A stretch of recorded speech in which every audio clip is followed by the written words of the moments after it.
차가운 회색빛 공기가 낡은 물류창고를 가득 메웠다. 먼지와 쇠가 녹스는 냄새, 그리고 이름 모를 화학약품 냄새가 뒤섞여 코를 찔렀다. 강지훈. 아니, 지금은 김민준이라는 이름으로 살아가는 그는 무거운 상자를 팔레트 위에 쌓으며 기계적으로 숨을 내쉬었다. 3년 전, 그 끔찍한 사고 이후 그의 삶은 이 창고처럼 무채색의 공간에 갇혀버렸다. 의사는 외상 후 스트레스 장애와 해리성 기억 상실이라고 했다. 과거는 안개 속에 잠겨 있었고 그는 텅 빈 껍데기처럼 현재를 부유했다. 민준 씨, 오늘 물량 다 뺐어요. 저녁에 회식 있는데 갈 거죠?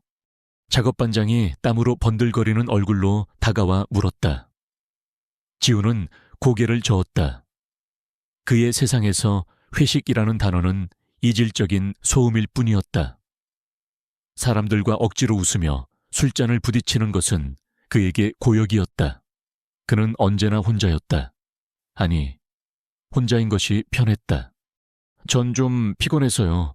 먼저 들어가 보겠습니다. 그의 대답은 늘 같았다. 반장은 익숙하다는 듯 어깨를 으쓱하고는 다른 직원들에게로 향했다. 지우는 작업복을 벗고 평상복으로 갈아입었다. 거울에 비친 남자는 낯설었다. 깡마른 몸, 공허한 눈빛, 입가에 희미하게 패인 상처. 의사는 사고 때 생긴 상처라고 했다. 하지만 지우는 그 상처가 단순히 살이 찢어져 생긴 것이 아니라는 것을 본능적으로 알았다. 그것은 영혼에 새겨진 낙인 같았다. 창고를 나와해 질 역의 거리로 나섰다. 퇴근하는 사람들의 물결이 그를 스쳐 지나갔다. 모두 어딘가로 향하고 있었지만 지훈의 발걸음은 목적지가 없었다. 그는 낡은 다세대 주택의 작은 옥탑방에 살았다. 잠들기 위해 돌아가는 공간일 뿐. 집이라고 부르기엔 너무나 공허한 곳이었다. 그는 습관처럼 근처 공원으로 발길을 옮겼다. 차가운 도시의 소음 속에서 유일하게 숨통이 트이는 곳이었다. 벤치에 앉아 담배에 불을 붙였다. 붉게 타들어가는 담뱃불을 보며 그는 또다시 정체 모를 악몽의 조각들을 떠올렸다. 총성, 비명, 타이어가 아스팔트에 끌리는 날카로운 소리, 그리고 배신감으로 얼어붙던 심장의 통증. 꿈속에서 그는 누군가를 필사적으로 부르고 있었다. 하지만 그 이름은 목구멍에서만 맴돌 뿐 소리가 되어 나오지 않았다. 그때였다. 한 남자가 점원 셰퍼드 한 마리를 데리고 공원 산책로를 따라 걸어오고 있었다. 위풍당당한 체격, 칠흑같이 검은 등과 황갈색의 다리, 잘 훈련된 K9처럼 보였다. 지우는 무심코 그 개를 바라보았다. 궁견이나 경찰견이었을까? 개의 걸음걸이에는 절도와 기품이 서려 있었다.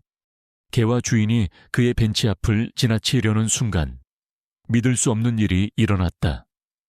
평온하게 주인의 옆을 따르던 셰퍼드가 갑자기 그 자리에 우뚝 멈춰 섰다. 그리고는 고개를 돌려 지훈을 똑바로 응시했다. 개의 황금빛 눈동자가 석양을 받아 기이하게 빛났다. 그 눈빛은 단순한 호기심이 아니었다.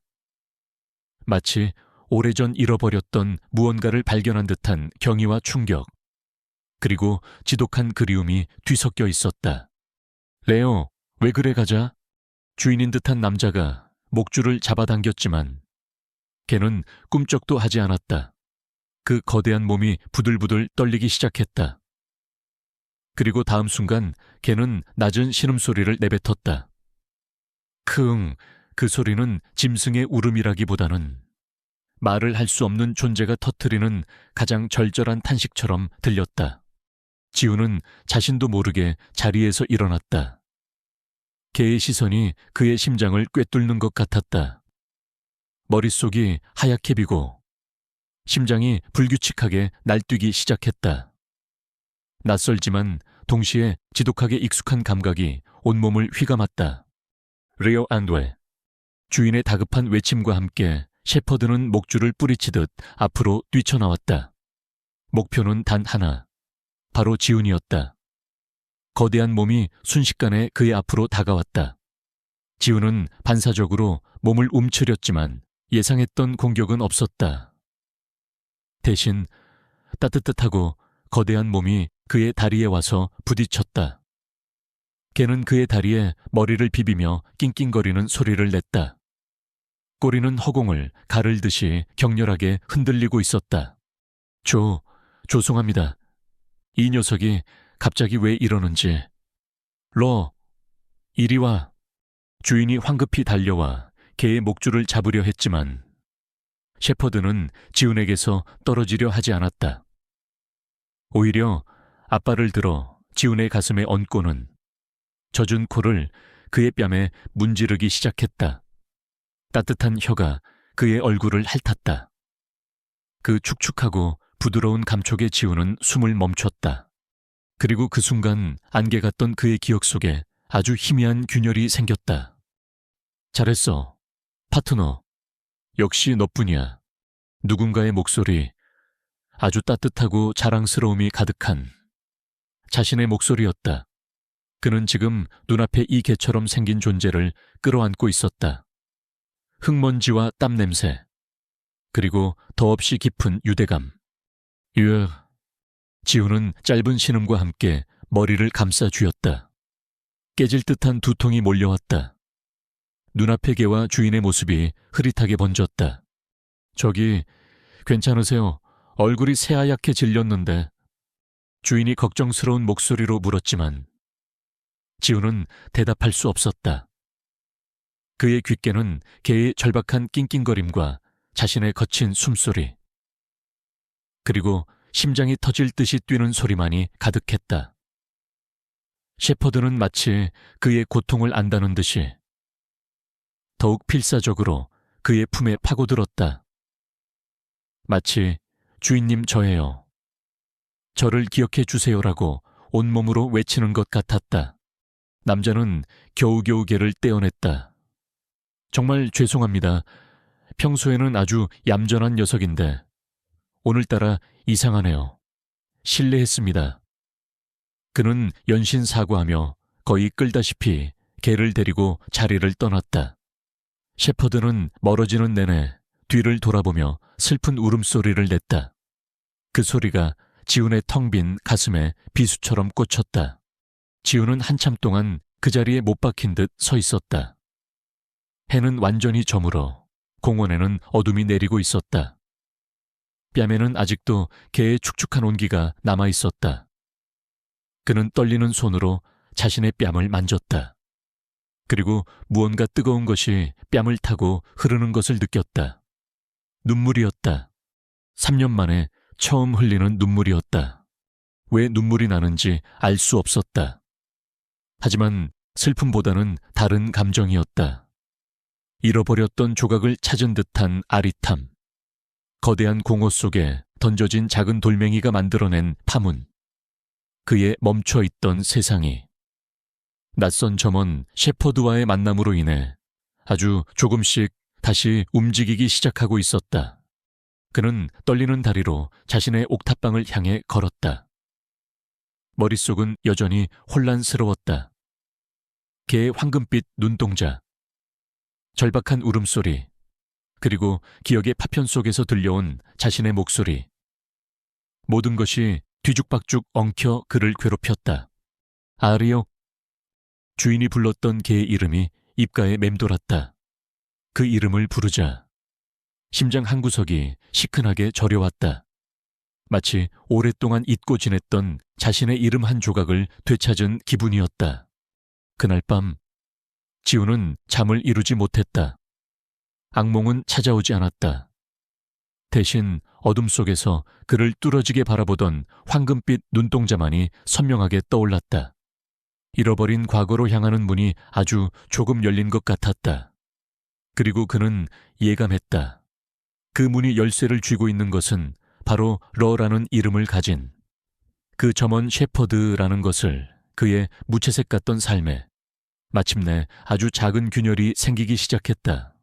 다음 날 지우는 일을 제대로 할 수 없었다.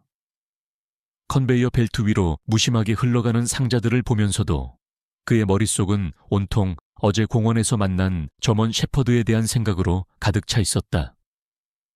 그 황금빛 눈동자, 자신을 향한 절박한 몸짓, 그리고 러라는 이름이 불러일으킨 가슴 저릿한 통증.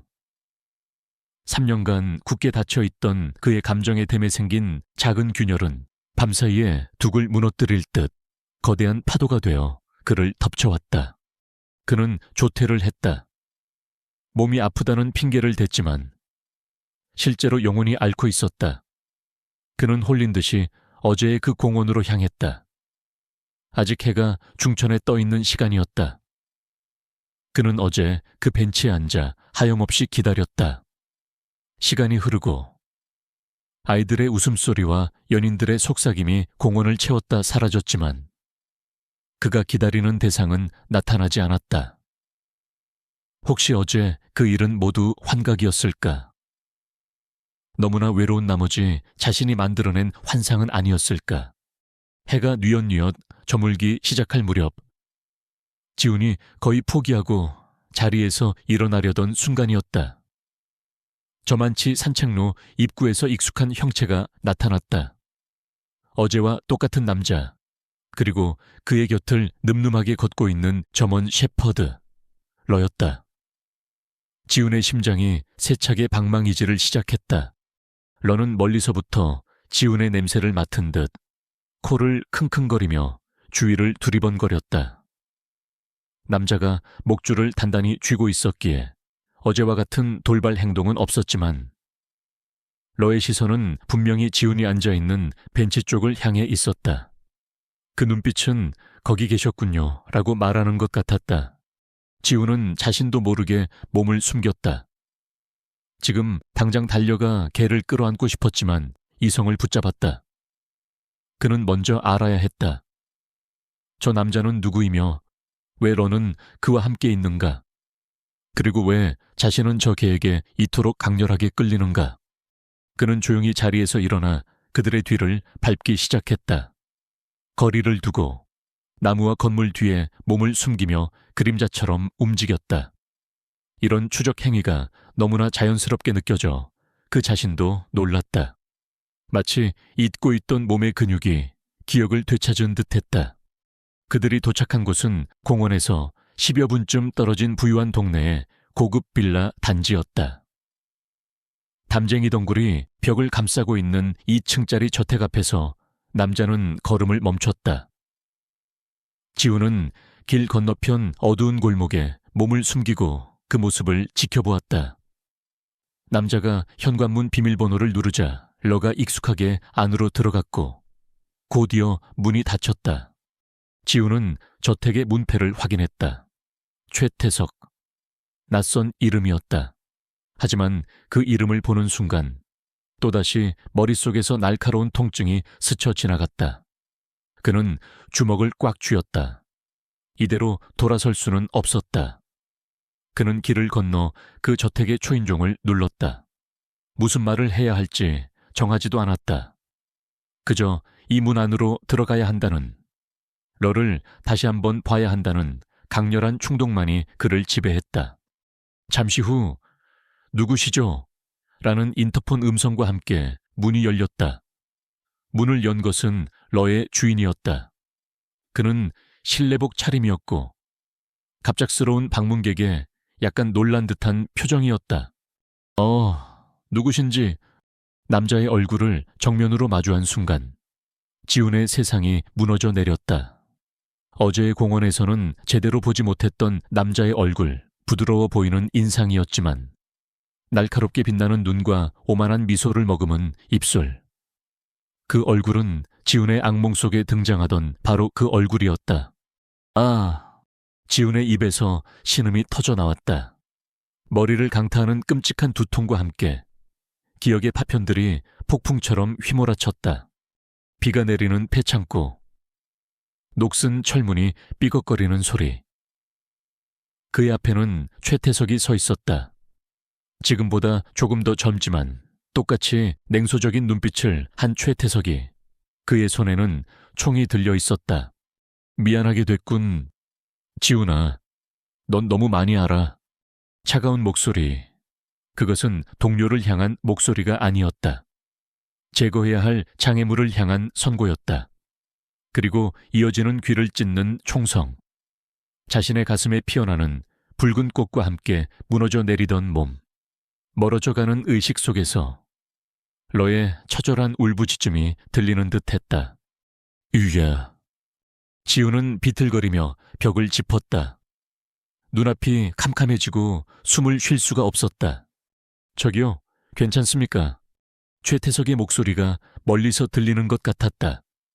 그의 표정에는 당황한 기색이 역력했지만 그 눈빛 깊은 곳에서는 순간적으로 스쳐 지나가는 경악과 사리를 지우는 놓치지 않았다.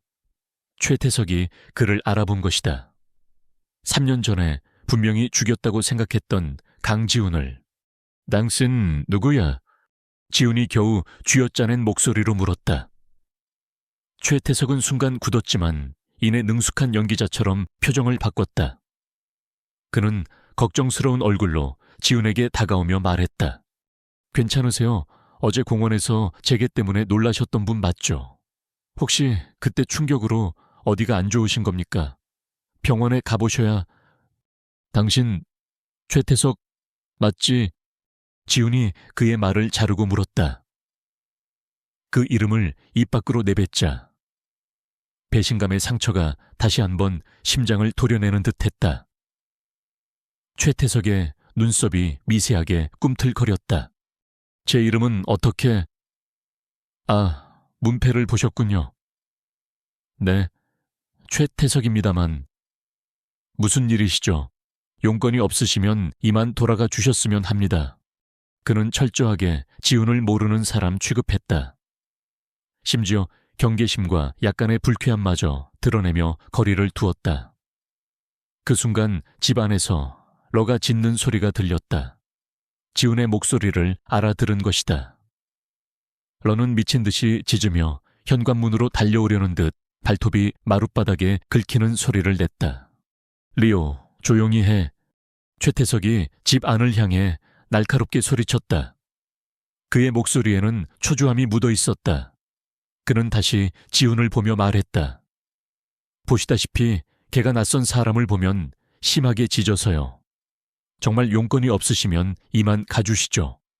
지훈은 아무 말도 할 수 없었다. 머릿속은 깨질 듯이 아팠고 혼란스러운 기억의 조각들은 아직 하나의 그림으로 맞춰지지 않았다. 하지만 한 가지는 확실했다. 눈앞의 저 남자, 최태석은 자신의 과거와 그리고 끔찍한 비극과 연결되어 있다는 것. 그리고 러는 그 모든 것을 알고 있는 유일한 증인이라는 것을. 죄송합니다.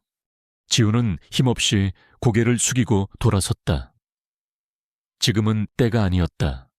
기억도 증거도 힘도 없는 상태에서 그와 맞서는 것은 자살 행위였다. 그는 비틀거리는 걸음으로 그곳을 떠났다. 등 뒤로 현관문이 닫히는 소리가 차갑게 울렸다. 문이 닫히자마자 최태석의 얼굴에서 걱정스러운 표정은 온데간데 없이 사라졌다. 그의 얼굴은 분노와 믿을 수 없다는 충격으로 하얗게 질려 있었다. 그는 거실 소파에 허물어지듯 주저앉았다. 강지훈, 살아있었어. 그의 입에서 낮은 탄식이 흘러나왔다.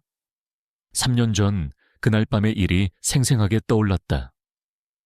거대 범죄 조직 넥서스와의 뒷거래 현장을 덮친 작전.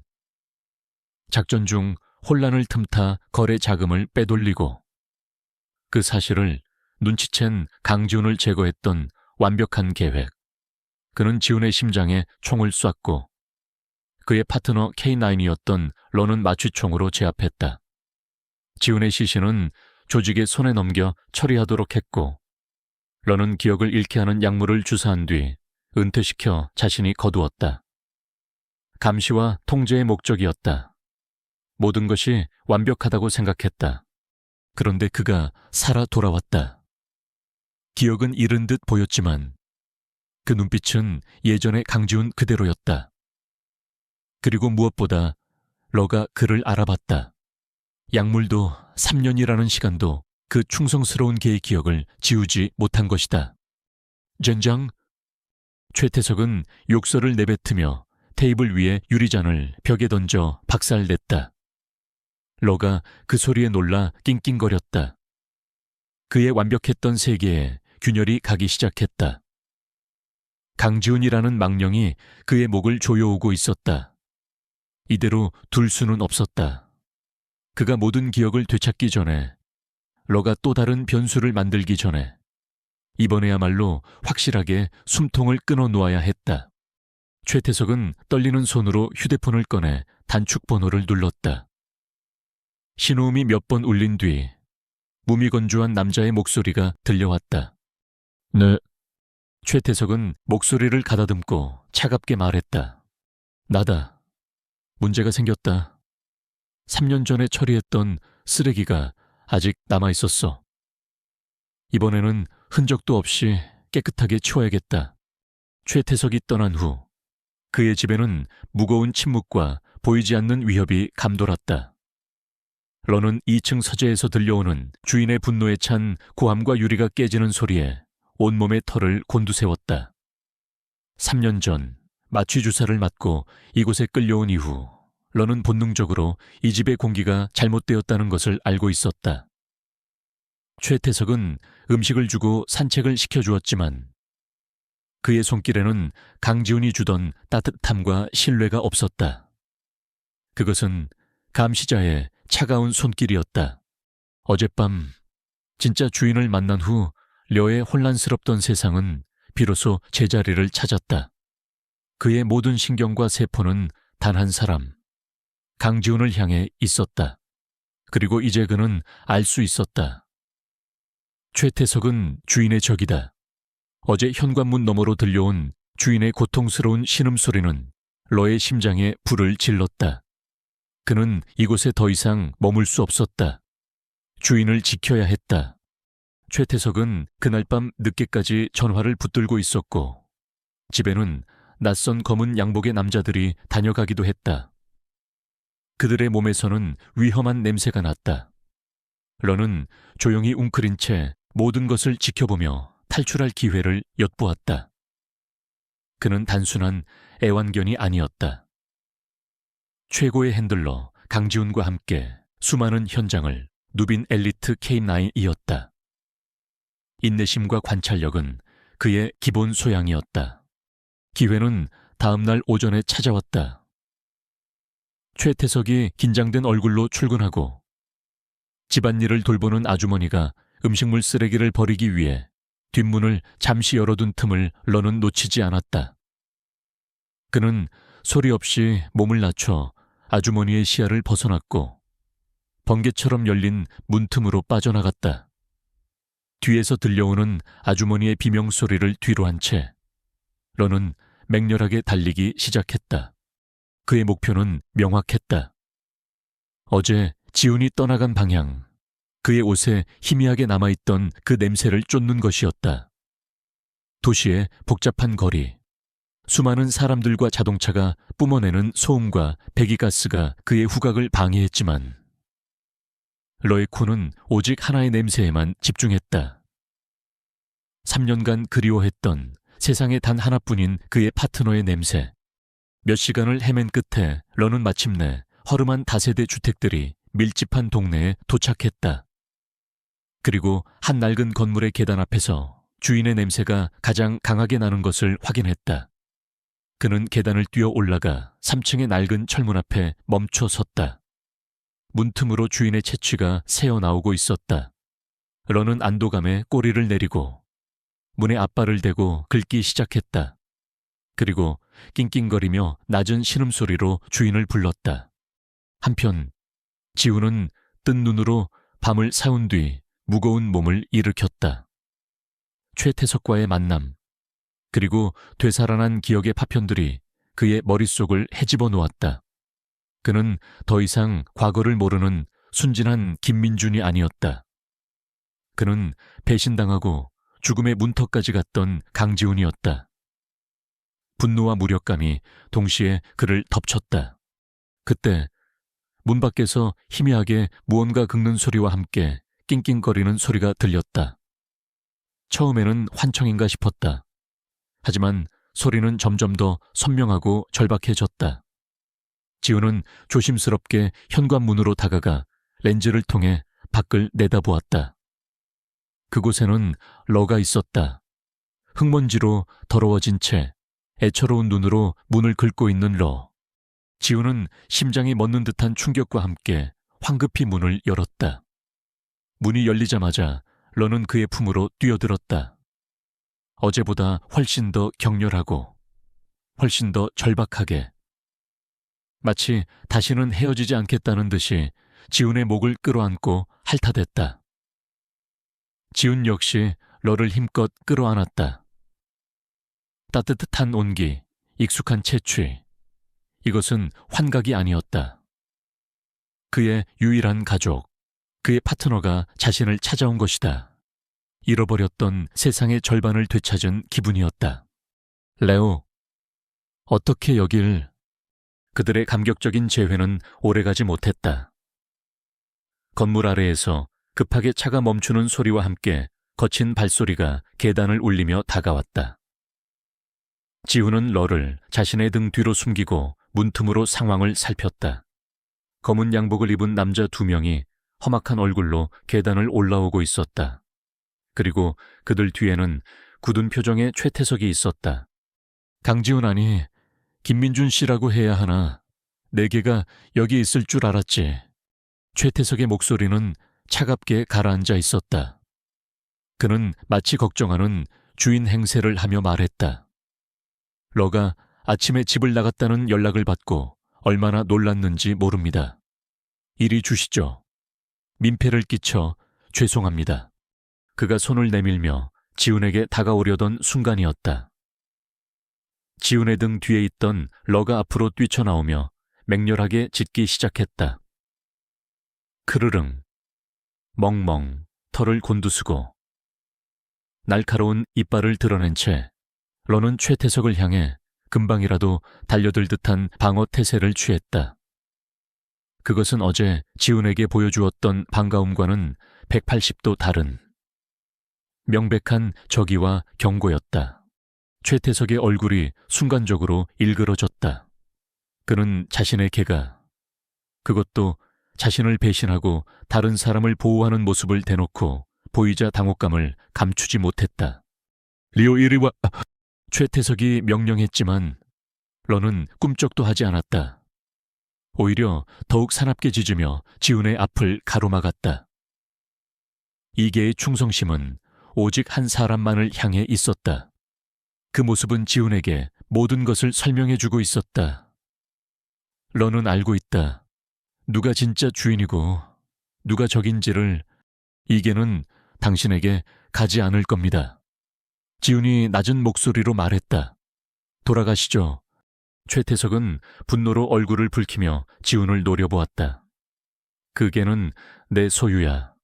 당장 내놓지 않으면 절도죄로 경찰에 신고하겠어. 하지만 그는 더 이상 다가오지 못했다. 러의 기세는 그가 함부로 움직일 수 없게 만들었다. 최태석은 잠시 지훈과 러를 번갈아 쳐다보더니 이내 무언가 결심한 듯 차갑게 웃었다. 그래, 일단은 데리고 있어. 하지만 명심해. 넌 내 손바닥 아니야. 그는 의미심장한 말을 남기고 남자들과 함께 계단을 내려갔다. 지훈은 문을 잠그고 주저앉았다. 심장이 미친 듯이 뛰었다. 러는 그의 곁에 앉아 걱정스러운 눈으로 그를 핥았다. 이제 빼도 박도 못하는 상황이 되었다. 그는 최태석의 표적이 되었고 러는 그와 운명을 함께하게 되었다.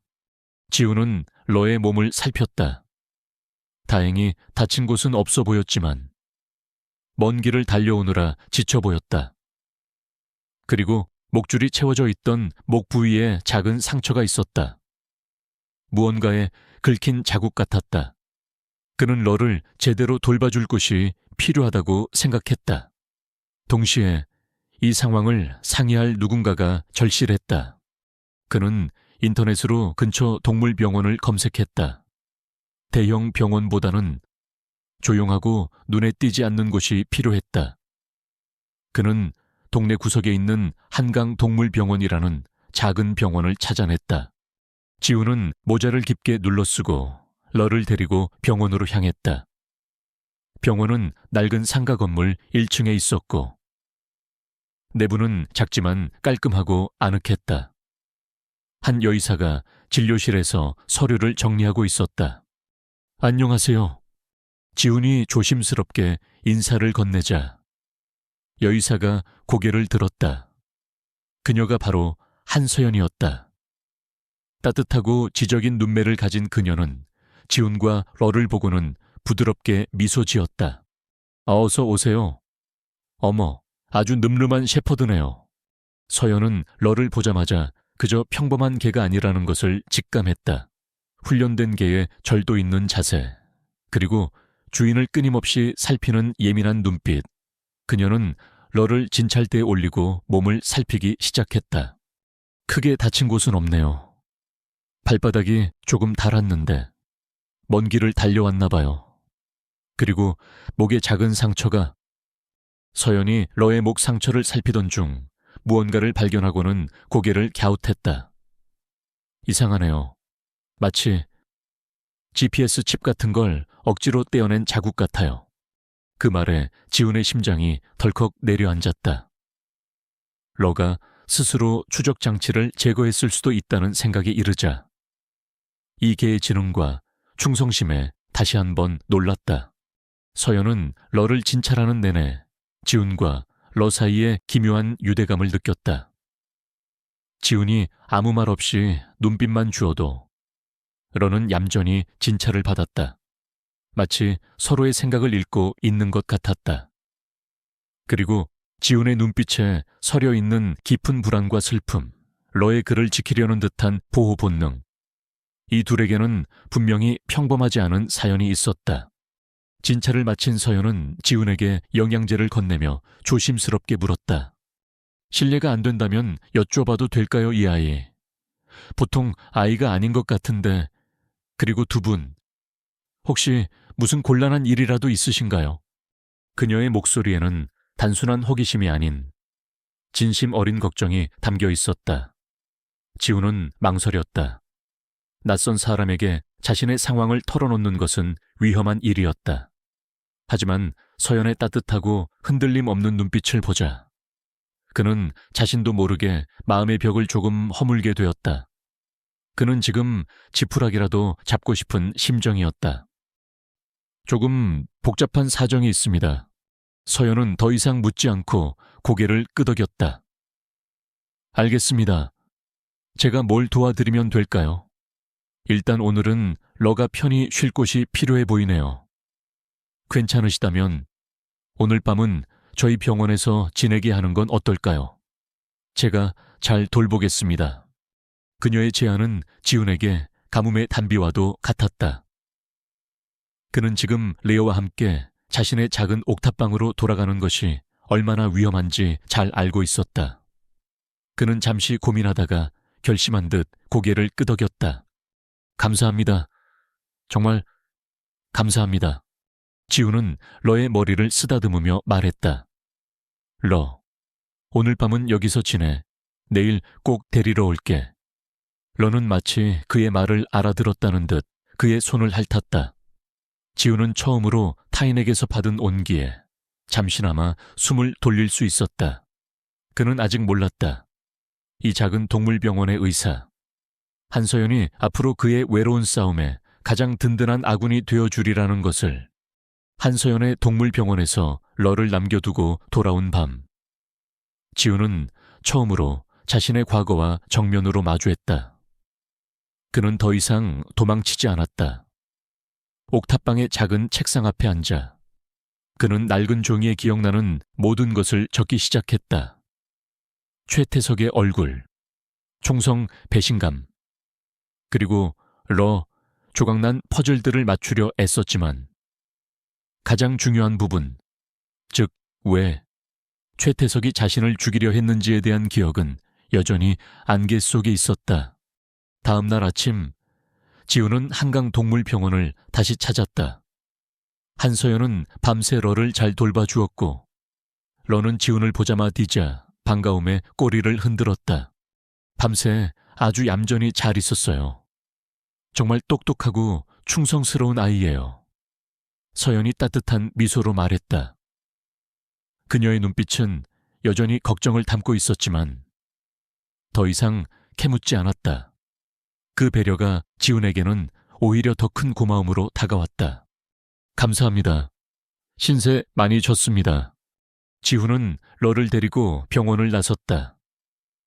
최태석의 눈을 피해 당분간은 함께 숨어 지내야 했다. 그는 인적이 드문 한강변의 갈대밭으로 향했다. 사람들의 눈을 피하고 앞으로 어떻게 해야 할지 생각할 시간이 필요했다. 지훈이 복잡한 생각에 잠겨 갈대밭 사이를 걷고 있을 때였다. 그의 옆을 따르던 러가 갑자기 걸음을 멈추고 코를 땅에 박고 킁킁거리기 시작했다. 그러더니 이내 고개를 들고 허공의 한 지점을 응시하며 꼼짝도 하지 않았다. 꼬리는 뻣뻣하게 서 있고 귀는 소리가 나는 방향을 향해 쫑긋 세워져 있었다. 그것은 K와 양의 경계 자세였다. 그리고 잠시 후 러는 지훈을 한번 쳐다보고는 앞발로 땅을 두어 번 긁었다. 이것은 단순한 행동이 아니었다. 지훈의 머릿속에서 잠자고 있던 훈련의 기억이 번개처럼 스쳐 지나갔다. 이것은 수색 경보 Search Alert 신호였다. 주변에 숨겨진 특정 목표물이 있다는 뜻이었다. 레어. 지훈이 나직이 부르자 러는 다시 한번 땅을 긁고는 특정 방향으로 천천히 움직이기 시작했다. 몇 걸음 가다가 멈춰서 지훈을 돌아보고 다시 움직였다. 따라오세요. 주인님, 찾아야 할 것이 있습니다. 온몸으로 말하고 있었다. 지훈은 심장이 거세게 뛰는 것을 느꼈다. 그는 자신의 본능을, 그리고 러의 신호를 믿기로 했다. 그는 러의 등 뒤에 서서 낮은 목소리로 거의 3년 만에 처음으로 그 명령어를 입에 담았다. 찾아, 러? 찾아. 그 말을 듣는 순간 러의 몸에 전기가 흐르는 듯했다. 녀석은 짧게 멍 짚고는 망설임 없이 앞으로 달려나갔다. 지훈도 그 뒤를 따랐다. 그들은 더 이상 도망자가 아니었다. 잃어버린 진실을 찾아 나서는 수색팀이었다. 러는 지훈을 이끌고 버스를 타고 지하철을 갈아타며 도시 외곽으로 향했다. 러는 마치 모든 길을 기억하고 있다는 듯이 망설임이 없었다. 그들이 도착한 곳은 군사훈련구역 근처의 울창한 숲이었다. 축축한 흙냄새와 짙은 소나무 향기. 이곳은 지훈의 기억에도 어렴풋이 남아있었다. 최태석과 함께 팀 훈련을 했던 곳이었다. 숲속으로 깊이 들어갈수록 러의 움직임은 더욱 신중하고 빨라졌다. 마침내 러는 커다란 바위와 벼락 맞은 고목 사이에 있는 공터에서 멈춰 섰다. 그리고는 미친 듯이 앞발로 땅을 파헤치기 시작했다. 지훈은 그 광경을 보고 모든 것을 깨달았다. 이곳이었다. 3년 전 마지막 작전을 나가기 직전 그는 불길한 예감에 사로잡혀 있었다. 당시 넥서스라는 거대 기업의 불법 무기 밀매 혐의를 수사하고 있었고 최태석의 행동은 어딘가 미심쩍었다. 그는 만약의 사태에 대비해 자신이 모아온 증거와 기록들을 이곳에 묻어두었다.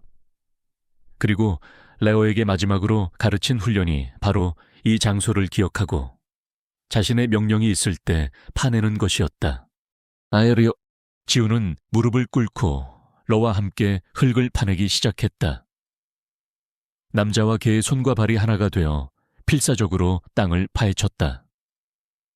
얼마 지나지 않아 지훈의 손끝에 딱딱한 감촉이 느껴졌다. 군용 등급의 작은 방수 케이스였다. 그것을 손에 쥐는 순간 봉인되어 있던 기억의 댐이 완전히 무너져 내렸다. 작전 당일의 모든 일이 생생하게 떠올랐다. 최태석이 고의로 잘못된 정보를 흘려 자신을 함정에 빠뜨렸고 넥서스 측과 뒷거래를 하는 현장을 덮쳤을 때 그는 자신에게 총을 겨누었다. 배신자의 차가운 눈빛, 가슴을 꿰뚫는 고통, 그리고 쓰러지는 자신을 보며 절규하던 러의 모습까지. 지훈은 떨리는 손으로 케이스를 열었다. 안에는 고용량 데이터 칩 하나와 비닐에 쌓인 작은 가죽 수첩이 들어있었다. 그는 주변을 경계하며 수첩을 먼저 펼쳤다. 그것은 자신의 필체였다. 2022년 8월 12일. 최 팀장의 행동이 이상하다. 넥서스 측과 내통하고 있는 정황이 보인다. 확실한 증거가 필요하다. 2022년 8월 20일. 그의 계좌로 거액의 돈이 입금된 것을 확인했다. 넥서스의 페이퍼 컴퍼니를 통한 자금이다. 그는 배신자다. 그리고 마지막 장의 내용은 지훈의 심장을 후벼 팠다.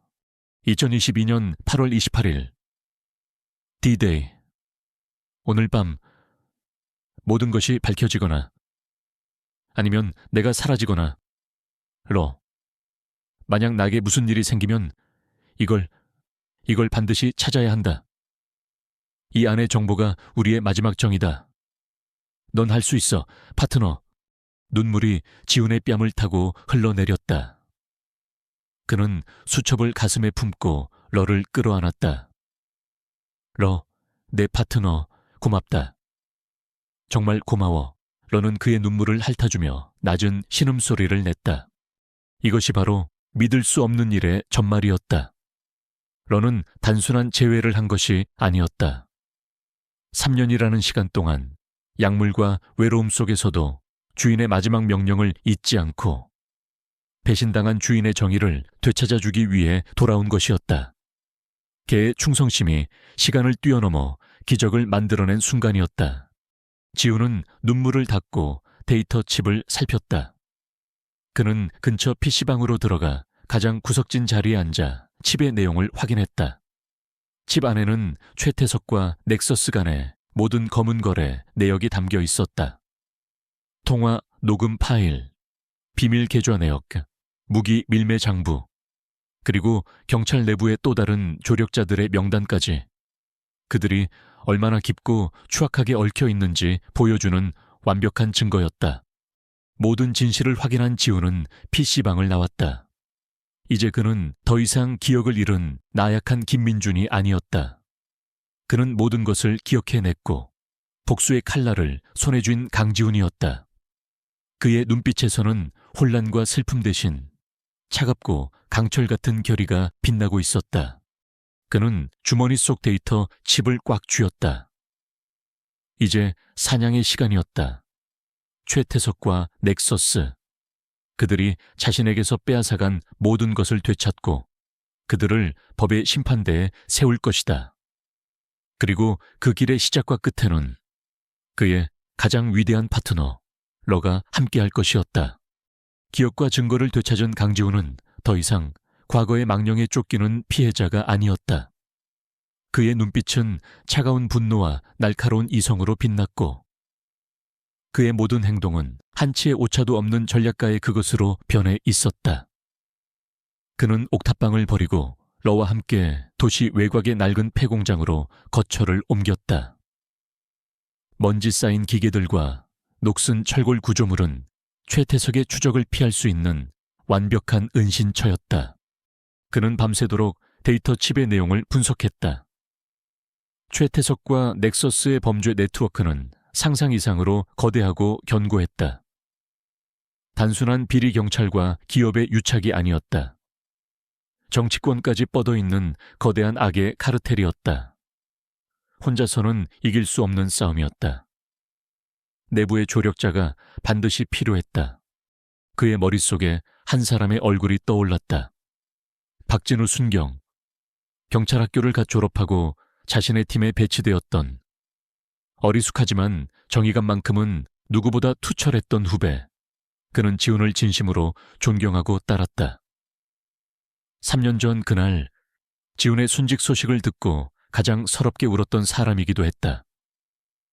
만약 경찰 내부에 믿을 수 있는 사람이 한 명이라도 남아있다면 그건 분명 박진우일 것이다. 지훈은 신분을 숨기기 위해 노숙자에게서 현금을 주고 낡은 옷을 구하고 대포폰을 개통했다. 그는 박진우에게 직접 전화하지 않았다. 통화 기록이 남을 수 있었다. 대신 그는 짧은 문자 메시지를 보냈다. 남산타워, 세 번째 벤치. 7년 전 자네가 처음으로 범인을 잡았을 때 내가 사줬던 커피 맛이 그립군. 오직 두 사람만이 아는 암호였다. 7년 전 잠복 근무 중이던 신입 박진우가 처음으로 소매치기범을 검거했을 때 지훈은 기특하다며 남산타워 아래 자판기에서 따뜻한 커피를 뽑아주었었다. 그에게는 평생 잊지 못할 기억일 터였다. 그날 밤 지훈은 약속 장소인 남산타워 근처의 어두운 공원으로 향했다. 런은 그림자처럼 그의 곁을 지켰다. 약속 시간이 되자 한 남자가 초조한 얼굴로 주위를 두리번거리며 다가왔다. 박진우였다. 3년의 시간 동안 그는 앳된 신입의 모습을 벗고 제법 경찰다운 강인함이 엿보이는 얼굴이 되어 있었다. 지훈이 어둠 속에서 모습을 드러내자 박진우의 눈이 믿을 수 없다는 듯이 커졌다. 선배님, 강지훈 선배님 정말 살아계셨던 겁니까? 그의 목소리는 감격과 충격으로 심하게 떨리고 있었다. 오랜만이다, 진우야. 박진우는 달려와 지훈을 끌어안을 뻔했지만 지훈의 옆에 선로의 낮은 경계음에 움찔하며 멈춰섰다. 그는 지훈의 실종 이후 공식적으로 은퇴 처리된 러를 바로 알아보았다. 선배님, 도대체 어떻게 된 일입니까? 모두들 선배님이 작전 중에 순직하신 걸로. 순직이 아니야. 살해당할 뻔했던 거지. 지훈은 자초지종을 길게 설명하지 않았다. 대신 데이터 칩에서 빼낸 작은 증거 하나를 그에게 건넸다. 최태석이 넥서스 측과 통화하며 다음 작전 계획을 의논하는 짧은 녹음 파일이었다. 파일을 들은 박진우의 얼굴은 하얗게 질렸다. 최 팀장님이 그는 존경했던 상사의 배신을 믿을 수 없다는 표정이었다. 진우야, 나 혼자서는 안 돼. 네 도움이 필요하다. 내 눈과 귀가 되어줘. 경찰 내부의 움직임, 특히 최태석의 동향을 알려줘야 한다. 박진우는 잠시의 망설임도 없이 고개를 끄덕였다. 선배님, 전 3년 전부터 이상하다고 생각했습니다. 작전 보고서는 허점투성이었고 최 팀장님은 선배님 사건에 대한 재수사를 결사적으로 막았으니까요. 무엇이든 하겠습니다. 말씀만 하십시오. 굳건한 동맹을 얻은 지훈이 은신처로 돌아갔을 때 최태석은 경찰서 자신의 사무실에서 분노에 차 있었다. 강지훈을 놓친 것도 모자라 그의 유일한 흔적이었던 러마저 사라졌다. 러가 지훈과 함께 있다는 것은 3년 전 자신이 묻어버린 증거가 지훈의 손에 들어갔을 가능성이 매우 높다는 것을 의미했다. 그의 완벽했던 인생에 드리워진 가장 큰 위협이었다. 그는 이대로 당하고만 있을 수 없었다. 그는 즉시 특별 수사팀을 소집했다. 그리고 수많은 카메라와 기자들 앞에서 그는 비장한 표정으로 연기를 시작했다. 오늘 아침 제 집에서 점원 셰퍼드 한 마리가 도난당했습니다. 범인은 최근 가석방된 전과자 김민준으로 추정됩니다. 그는 지훈의 가짜 신상 정보를 스크린에 띄웠다. 김민준은 과거 폭력, 절도 전과가 있으며 현재 위험한 범죄 조직과 연계되어 있다는 첩보가 있습니다. 단순한 동물 절도가 아닙니다. 이는 경찰에 대한 명백한 도전이자 더 큰 범죄를 예고하는 신호탄입니다. 전 경찰력을 동원해 용의자 김민준을 즉시 검거하겠습니다. 최태석의 연설은 완벽했다. 그는 자신의 권력을 이용해 진실을 왜곡하고 강지훈을 하루아침에 흉악한 도망자로 둔갑시켰다. 곧이어 TV 뉴스에는 위험한 도주자 김민준 공개 수배라는 헤드라인과 함께 지훈의 얼굴이 온종일 흘러나왔다. 도시 전체가 그를 쫓는 거대한 감옥이 되어버렸다. 그날 오후 지훈은 폐공장 근처의 작은 식당에서 끼니를 때우려다 위기를 맞았다. 식당 주인이 TV 뉴스에 나오는 지훈의 얼굴을 보고는 의심의 눈초리를 보낸 것이다. 저기 TV에 나오는 사람이랑 많이 닮았네. 지훈은 즉시 위험을 감지하고 자리에서 일어났다. 식당 주인이 몰래 수화기를 드는 것을 본 그는 러를 데리고 뒷문으로 빠져나왔다. 하지만 이미 늦어 있었다. 골목 어귀에서 순찰차 한 대가 그들을 발견했다. 거기서 김민준. 경찰들이 차에서 내리며 소리쳤다. 지훈은 러의 목줄을 잡고 반대 방향으로 뛰기 시작했다. 복잡한 시장 골목으로 뛰어들자 추격전은 더욱 격렬해졌다. 지훈은 과거의 훈련 기억을 되살려 지형지물을 이용해 경찰들의 추격을 따돌렸다. 러 역시 그의 움직임에 완벽하게 호흡을 맞추며 때로는 장애물을 뛰어넘고 때로는 좁은 틈으로 몸을 빼내며 그를 이끌었다. 한 막다른 골목에 몰렸을 때 지훈은 위기를 직감했다. 그때 러가 갑자기 옆에 쌓여있던 쓰레기통 더미를 향해 짖으며 달려들었다. 요란한 소리와 함께 쓰레기통들이 무너져 내리자 경찰들의 시선이 순간 그쪽으로 쏠렸다. 그 찰나의 순간 지훈은 러와 함께 옆 건물 담벼락의 낮은 부분을 박차고 뛰어넘어 위기에서 벗어났다. 간신히 추격을 따돌린 지훈은 어두운 지하철 환풍구 뒤에 숨어 거친 숨을 몰아쉬었다. 러는 그의 곁에 앉아 그의 얼굴을 핥으며 그를 안심시켰다. 그때 주머니 속 대포폰이 진동했다.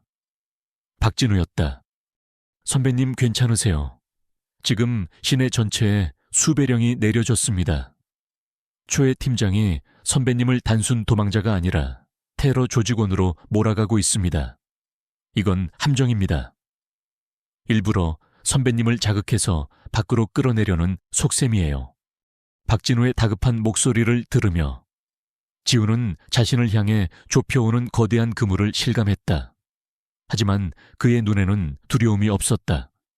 오히려 더 차갑게 불타오를 뿐이었다. 그는 자신을 쫓는 도시의 야경을 내려다보며 나직이 말했다. 알고 있어. 최태석은 내가 겁을 먹고 실수하기를 바라겠지. 하지만 그는 틀렸어. 지훈은 러의 머리를 쓰다듬었다. 사냥은 이제부터 시작이야. 궁지에 몰린 것은 자신이 아니라 진실이 드러날까 두려움에 떠는 최태석이었다. 사냥꾼은 이제 먹잇감이 아닌 더 교활한 사냥꾼을 노리는 추격자가 되어 있었다. 도시 전체가 강지훈이라는 유령을 쫓고 있었지만 그는 연기처럼 사라져 흔적조차 남기지 않았다. 최태석은 초조해졌다. 시간이 흐를수록 불리한 것은 자신이었다. 그가 심어놓은 언론 플레이는 처음에는 효과적이었지만 지능적인 도망자의 행방이 묘연해지자 대중들 사이에서는 오히려 사건에 다른 내막이 있는 것이 아니냐는 의심이 고개를 들기 시작했다. 넥서스 상층부의 압박도 점점 거세졌다. 그들은 강지훈이 가진 데이터 칩이 세상에 공개되는 것을 무엇보다 두려워했다. 멍청한 놈들 도시 전체를 이 잡듯 뒤져서라도 찾아내란 말이야. 최태석은 자신의 수하들에게 불같이 화를 냈다. 그는 강지훈이 보통 내기가 아니라는 것을 잘 알고 있었다. 그를 밖으로 끌어내기 위해서는 더 강력하고 비열한 미끼가 필요했다. 그의 뇌리에 한 사람의 얼굴이 스쳐 지나갔다. 한강동물병원의 여의사 한서연. 최태석은 부하들을 시켜 한서연의 뒷조사를 했다. 그녀는 강지훈이 도주한 이후 유일하게 접촉한 민간인이었다. 그리고 무엇보다 그녀는 강지훈의 유일한 파트너인 러를 보호해 주었던 인물이었다. 최태석은 비릿한 미소를 지었다. 강지훈의 가장 큰 장점이자 약점은 바로 책임감과 동정심이었다. 자신 때문에 무고한 사람이 위험에 빠지는 것을 그는 절대로 좌시하지 못할 터였다. 그날 밤 한서연이 병원 문을 닫고 퇴근하려던 길에 검은 승합차 한 대가 그녀의 앞을 가로막았다. 건장한 남자 2명이 채서 내려 그녀의 입을 막고 순식간에 차 안으로 밀어넣었다. 모든 것은 몇 초 만에 비명소리 하나 없이 벌어졌다. 그들은 병원 문에 개인 사정으로 당분간 휴업합니다 라는 팻말을 걸어두는 치밀함까지 보였다. 다음 날 박진우로부터 한서연의 실종 소식을 전해 들은 지훈의 피는 차갑게 식었다.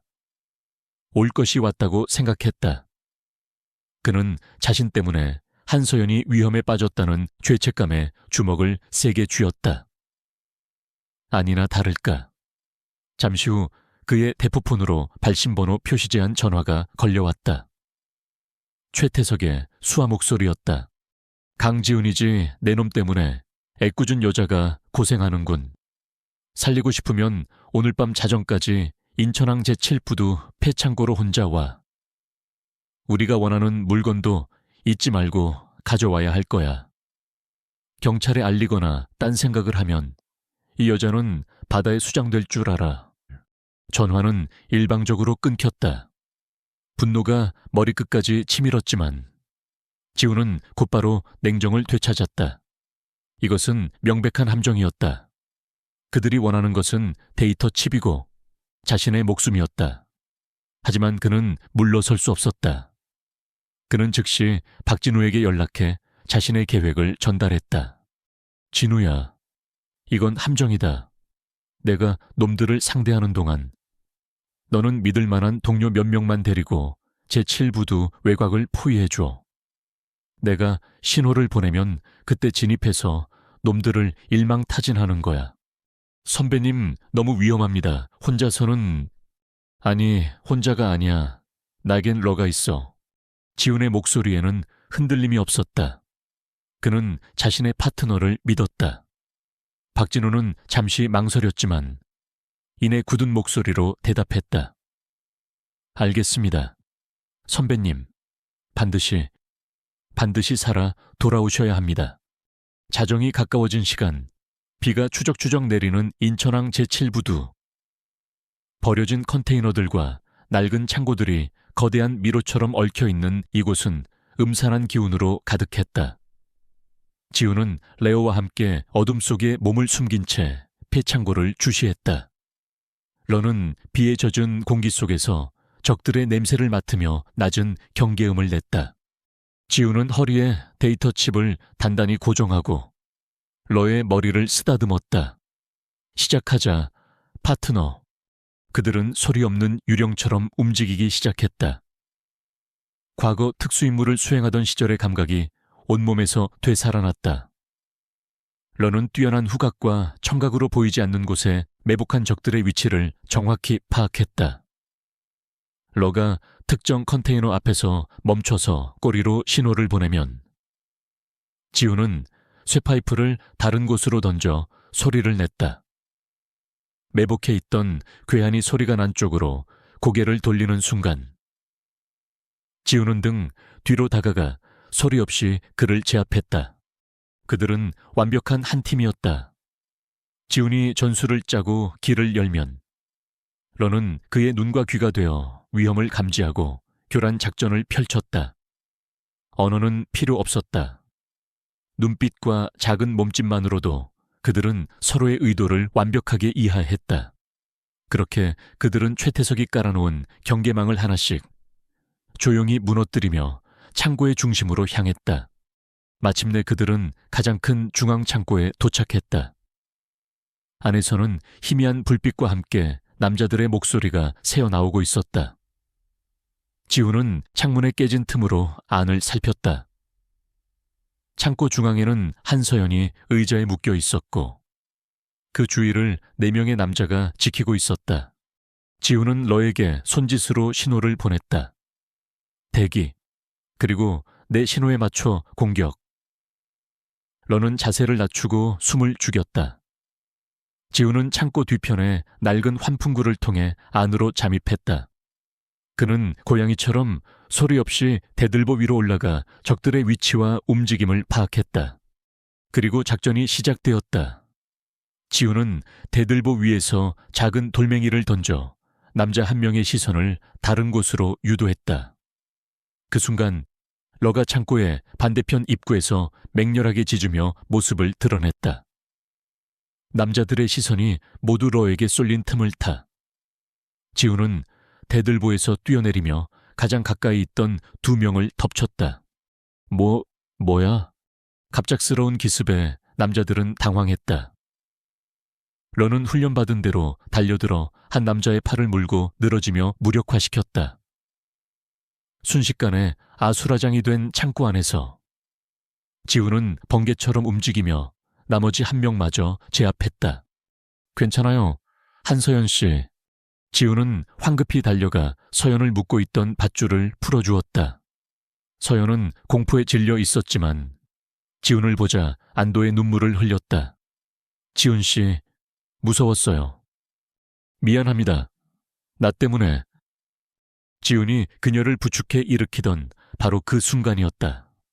쾅 하는 굉음과 함께 창고의 모든 조명이 일제히 켜지며 눈앞을 멀게 했다. 동시에 창고의 거대한 철문이 닫히며 퇴로가 막혔다. 지훈과 서연, 그리고 러는 밝은 조명 아래 완전히 고립되었다. 여기까지 오느라 수고했다. 강지훈. 차가운 목소리가 확성기를 통해 창고 전체에 울려 퍼졌다.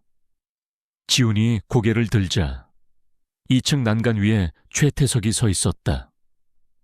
그의 옆에는 아직 처리하지 못한 수하들이 총을 든 채 그들을 겨누고 있었다. 완벽한 함정이었다. 처음부터 그들의 목표는 지훈을 이곳에 가두는 것이었다. 최태석은 여유로운 미소를 지으며 난간 위에서 그들을 내려다보았다. 그는 손에 든 총을 천천히 들어올려 정확히 지훈의 심장을 겨누었다. 3년 전의 실수를 반복하진 않아. 이번엔 네 숨통을 확실히 끊어주지. 잘 가라. 내 자랑스러웠던 후배. 총구에서 불꽃이 튀는 찰나 지훈은 몸을 날려 서연을 감쌌다. 러는 주인을 향해 짖으며 최태석을 향해 맹렬하게 달려들었다. 이 절체절명의 순간, 과연 그들은 이 피할 수 없는 그물에서 벗어날 수 있을까? 잘 가라, 강지훈. 최태석의 손가락이 반가쇠를 당기는 찰나 탕 하는 총성과 함께 지훈은 몸을 날려 서연을 덮쳤다. 동시에 러가 맹수처럼 뛰어올라 최태석이 서 있는 2층 난간을 향해 돌진했다. 모든 것이 1초도 안 되는 사이에 벌어졌다. 지훈의 어깨에 불타는 듯한 고통이 스며들었다. 총알이 그의 어깨를 스치고 지나간 것이다. 유디트. 지훈은 고통 속에서도 약속된 암호를 외쳤다. 그가 과거 대테러 작전에서 파트너였던 박진우와 마지막으로 함께 썼던 작전명이었다. 정의의 심판을 의미하는 암호. 그의 외침이 끝나기 무섭게. 창고 밖에서 천지를 뒤흔드는 굉음이 터져나왔다. 쾅쾅쾅. 박진우의 팀이 창고의 약한 벽들을 폭파하며 동시다발적으로 진입을 시작한 것이다. 창고 전체가 격렬하게 흔들리고 최태석의 수하들은 혼란에 빠졌다. 뭐야? 밖에서 무슨 일이? 바로 그 순간이었다. 난간을 향해 뛰어올랐던 러가 최태석의 팔을 맹렬하게 물고 늘어졌다. 크아기, 이 개새끼가. 최태석은 고통에 찬 비명을 지르며 총을 떨어뜨렸다. 그 틈을 놓치지 않고 지훈은 어깨의 통증을 이겨내며 일어섰다. 서연 씨, 여기 엎드려 있어요. 절대 일어나면 안 됩니다. 지우는 서연을 안전한 컨테이너 뒤로 숨기고는 곧바로 2층으로 향하는 철제 계단을 뛰어 올라갔다. 박진우의 팀이 밖에서 적들의 발을 묶어주는 동안 자신의 싸움을 끝내야 했다. 3년간의 악연을 자신의 손으로 직접 마무리해야 했다. 계단 위에서는 최태석이 럴을 떼어내기 위해 사투를 벌이고 있었다. 지우는 달려가 최태석의 얼굴에 주먹을 날렸다. 내 놈은 끝났어. 최태석. 두 남자의 처절한 육탄전이 시작되었다. 그것은 단순한 싸움이 아니었다. 배신당한 자의 분노와 모든 것을 잃을 위기에 처한 자의 발악이 뒤엉킨 처절한 사투였다.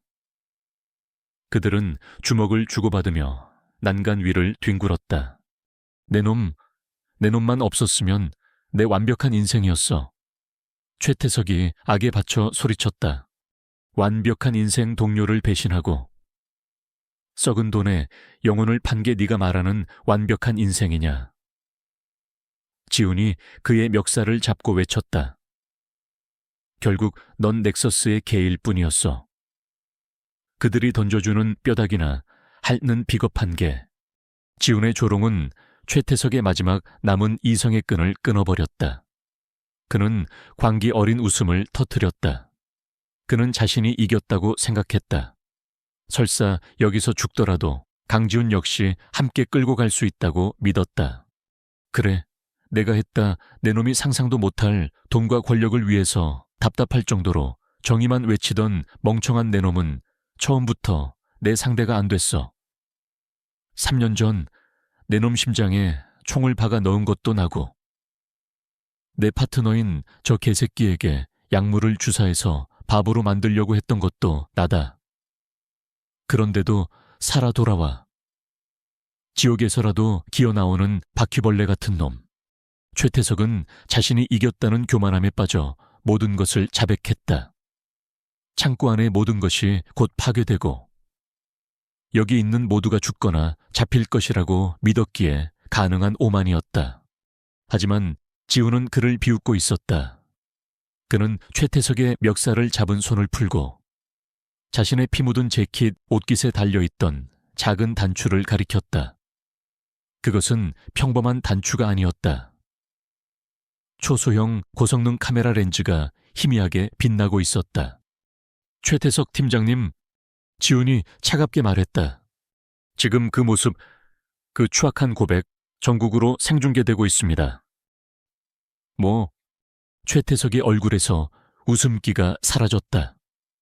그 순간 창고 밖 박진우의 지휘 차량에서는 모든 것이 계획대로 진행되고 있었다. 지훈의 카메라가 보내오는 실시간 영상과 음성은 즉시 경찰 내부망과 대기하고 있던 언론사 서버로 전송되고 있었다. 한때 영웅으로 칭송받던 경찰 간부의 추악한 민낯과 범죄 자백이 대한민국 전역에 퍼져나가고 있는 순간이었다. 제오, 거짓말하지 마. 최태석의 얼굴이 공포로 하얗게 질렸다. 그는 비틀거리며 뒷걸음질 쳤다. 자신의 모든 것이 한순간에 무너져 내리고 있었다. 그는 마지막 발악으로 난간 아래에 있던 서연을 향해 몸을 날리려 했다. 이 여자라도. 하지만 그의 몸이 움직이기도 전에 러가 다시 한번 그의 다리를 물고 늘어졌다. 그리고 지훈의 강력한 발차기가 그의 명치를 강타했다. 컥, 최태석은 비명을 지르며 바닥에 쓰러졌다. 바로 그때 쾅 하는 소리와 함께 창고의 모든 문이 열리며 중무장한 경찰 특공대원들이 쏟아져 들어왔다. 선두에는 박진우가 서 있었다. 최태석, 넌 살인 및 살인미수, 특수 공무집행 방해, 뇌물수수 혐의로 긴급 체포한다. 넌 변호사를 선임할 수 있으며 박진우는 한때 존경했던 상색에 직접 수갑을 채웠다. 최태석은 아무런 저항도 하지 못했다. 그의 눈은 초점을 잃고 텅 비어 있었다. 그는 완전히 끝났다. 날이 밝아오고 있었다. 추적추적 내리던 비는 어느새 그쳐 있었고 잿빛 구름 사이로 희미한 아침 햇살이 비치기 시작했다. 지우는 어깨에 붕대를 감은 채 창고 밖으로 걸어 나왔다. 더 이상 그는 도망자가 아니었다. 그의 누명은 벗겨졌고 그의 정의는 실현되었다. 수많은 경찰차와 구급차 그리고 몰려든 기자들로 부두는 아수라장이었다. 구급대원들이 한서연의 상태를 살피고 있었고 그녀는 괜찮다는 듯 지훈을 향해 희미하게 미소 지어 보였다. 지훈은 그 모든 소음을 뒤로하고 자신의 곁에 묵묵히 앉아있는 러를 바라보았다. 러는 그의 피 묻은 손을 부드럽게 핥아주었다. 3년이라는 길고 어두웠던 터널의 끝이었다. 그의 어깨를 짓누르던 배신과 누명의 무게가 마침내 사라지고 가슴 속에는 텅 빈 해방감이 차올랐다.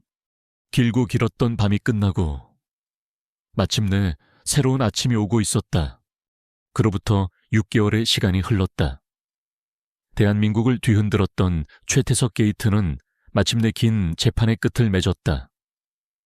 최태석과 넥서스 그룹의 핵심 인물들은 무기징역을 선고받았고 그들과 결탁했던 부패한 권력층 역시 모두 법의 심판을 받았다. 강지훈의 이름은 공식적으로 명예를 회복했으며 그는 언론과 대중으로부터 어둠을 밝힌 영웅으로 칭송받았다. 경찰청에서는 그에게 특징과 함께 복직을 제안했다. 모두가 그가 당연히 받아들일 것이라 생각했다. 하지만 지훈은 정중히 거절했다. 3년이라는 시간과 끔찍한 배신, 그리고 목숨을 건 사투는 그의 가치관을 완전히 바꾸어 놓았다. 그는 더 이상 총을 들고 범죄와 싸우는 삶을 원하지 않았다. 복수와 증오의 사슬을 끊고 이제는 무언가를 지키고 살리는 삶을 살고 싶었다. 그는 정부로부터 받은 보상금과 각계에서 답지한 후원금을 모아 도시 외곽의 넓은 부지에 특별한 공간을 만들었다. K9 마음치유 및 인명구조센터. 이곳은 경찰견이나 군견이 아닌 재난 현장에서 인명을 구조하는 구조견과 마음이 아픈 사람들을 위로하는 치료견을 전문적으로 훈련시키는 비영리 기관이었다. 그리고 그곳에는 언제나 한서연이 함께했다. 지독한 사건 속에서 서로의 유일한 버팀목이 되어주었던 두 사람은 자연스럽게 삶의 동반자가 되었다. 그녀는 센터의 공동대표이자 모든 경홍들의 건강을 책임지는 수의사였다. 지훈이 강인함과 전술로 개들을 훈련시킨다면 서연은 따뜻한 마음과 의학적 지식으로 그들의 영혼을 돌보았다. 어느 맑은 가을 오후 훈련장에는 따스한 햇살이 가득했다. 지훈은 산사태 현장을 가상으로 재현한 훈련장에서 어린 리트리버 한 마리와 함께 훈련에 매진하고 있었다. 찾아, 마루 집중해. 마루라는 이름의 리트리버는 아직 경험이 부족해 흙더미 앞에서 주저하고 있었다. 지훈은 벌을 주거나 다그치지 않았다. 대신 그는 무릎을 꿇고 마루의 눈높이에 맞춰 부드러운 목소리로 격려했다. 할 수 있어, 마루. 내 코를 믿어봐. 저 안에 도움이 필요한 친구가 있어. 그때 훈련장 한쪽에서 그 모습을 지켜보던 러가 천천히 다가왔다. 러는 이제 더 이상 전투견이 아니었다. 그는 이 센터에 살아있는 전설이자 모든 어린 개들의 든든한 대장이었다. 러는 마루의 옆에 앉아 마치 나를 따라 해봐라고 말하는 듯이 앞발로 흙더미를 툭툭 쳤다. 러의 격려에 용기를 얻은 마루는 이내 킁킁거리며 수색에 집중하기 시작했다. 그 모습을 지켜보던 서연이 지훈의 곁으로 다가와 따뜻한 커피를 건넸다. 레오, 교관님 덕분에 오늘 훈련도 성공적이겠네요. 그녀의 목소리에는 행복한 웃음이 묻어 있었다. 그러게 말이야. 나보다 더 나은 교관이야. 지훈도 미소로 답하며 커피를 받아들었다. 두 사람 사이에는 말이 필요 없는 편안함과 깊은 신뢰가 흐르고 있었다. 바로 그때 센터 입구로 익숙한 경찰차가 한 대 들어섰다. 차에서 내린 사람은 최태석 사건 이후 특진하여 강력팀장이 된 박진우였다. 그는 예전의 어리숙함을 벗고 이제는 완전히 베테랑 형사의 얼굴을 하고 있었다. 선배님, 잘 지내셨습니까? 박진우는 주말을 이용해 종종 이곳을 찾아왔다. 그는 지훈과 서연에게 인사를 하고 러의 머리를 쓰다듬어 주었다. 여긴 올 때마다 마음이 편안해지네요. 제가 있던 세상과는 전혀 다른 곳 같아요. 니오도 가끔은 머리 식히러 와야지. 일에만 파묻혀 살지 말고. 지훈이 그의 어깨를 두드리며 말했다. 박진우는 잠시 주변을 둘러보다가 진지한 목소리로 물었다. 선배님, 정말 후회 안 하십니까? 모두가 선배님 같은 분이 경찰에 남아주길 바랐는데 지훈은 대답 대신 저 멀리 훈련장에서 뛰노는 개들을 바라보았다. 마루는 마침내 흙더미 속에 숨겨진 마네킹을 찾아내고 신나게 꼬리를 치고 있었고 러는 그런 마루를 대견하다는 듯이 지켜보고 있었다. 후회라. 지훈이 나직이 입을 열었다. 지난 3년은 지옥 같았지. 모든 걸 잃었고 죽음의 문턱까지 갔었으니까. 하지만 그 시간 덕분에 깨달은 게 있어. 진정한 강함은 누군가를 굴복시키는 게 아니라 무언가를 지켜내는 거라는 걸. 그리고 나를 다시 살게 한 건 복수심이 아니라 나를 믿어준 이 녀석의 변치 않는 마음이었어. 그의 시선은 레오에게 머물러 있었다. 저녁이 되어 박진우가 돌아가고 센터에는 고요함이 찾아왔다. 지훈과 서연은 센터가 한눈에 내려다 보이는 작은 언덕에 나란히 앉아 노을을 바라보고 있었다. 러는 그들의 발치에 편안하게 엎드려 있었다. 서연이 조용히 지훈의 어깨에 머리를 기댔다. 앞으로도 많은 일이 있겠죠. 그렇겠지. 하지만 이제 두렵지 않아. 지훈이 그녀의 손을 부드럽게 잡았다. 당신과 러가 내 곁에 있으니까. 그는 지난 날들을 떠올렸다. 기억을 잃고 공허 속을 헤매던 남자. 김민준, 한 마리 충성스러운 개와의 재회로 과거의 문을 열었던 남자. 강지훈. 그리고 마침내 모든 상처를 끌어안고 새로운 삶을 선택한 지금의 자신. 붉은 노을이 세상을 따뜻하게 물들이고 있었다. 지훈은 더없이 평화로운 마음으로 이 모든 풍경을 가슴에 담았다. 증오의 밤은 가고 치유의 아침이 왔다. 이곳 사랑하는 사람과 가장 충실한 파트너가 함께하는 이곳에 그의 심장이 마땅히 있어야 할 자리가 있었다.